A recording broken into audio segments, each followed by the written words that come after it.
Hi friends, எல்லோரும் எப்படி இருக்கீங்க?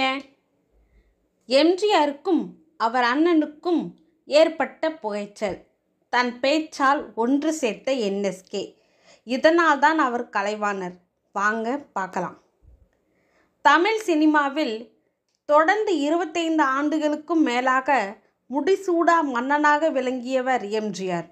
நடிப்பு மட்டும் இல்லாமல் இயக்கம், பாடல்கள் என பல துறைகளில் வித்தகராக இருந்தவர் எம்ஜிஆர்.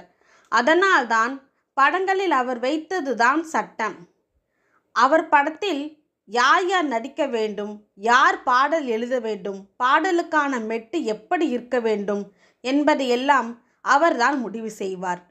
எம்ஜிஆரின் வளர்ச்சியில் அவரது அண்ணனான எம்ஜி சக்கரபாணிக்கும் மிக முக்கிய பங்குண்டு. எம்ஜிஆர் நடிகராக வளர ஆரம்பித்த போது தன்னுடைய நடிப்பு வாழ்க்கையை குறுக்கிக் கொண்டு அவருக்காக மேலாளர் போல வேலை செய்ய ஆரம்பித்தார். எம்ஜிஆருக்காக சம்பளம் பேசுவது, தேதிகள் ஒதுக்குவது போன்றவற்றையெல்லாம் அவர்தான் பார்த்து கொண்டார்.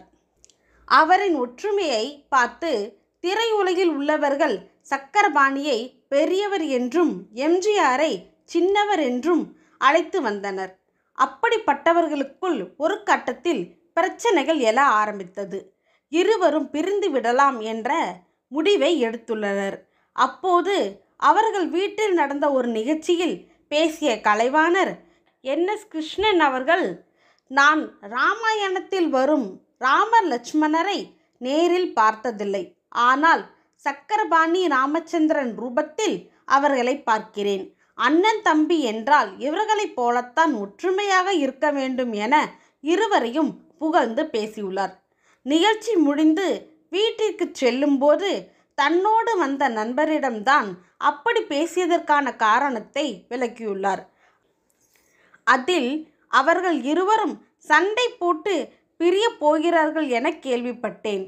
இப்போது நான் இப்படி அவர்களை புகழ்ந்து பேசியதால் நம்மை பற்றி எல்லோரும் எப்படி நினைக்கிறார்கள், நாம் பிரிந்தால் அவர்கள் என்ன நினைப்பார்கள் என யோசித்து ஒன்றாக இருப்பார்கள். அதனால்தான் நான் அப்படி பேசினேன் என விளக்கமளித்தாராம்.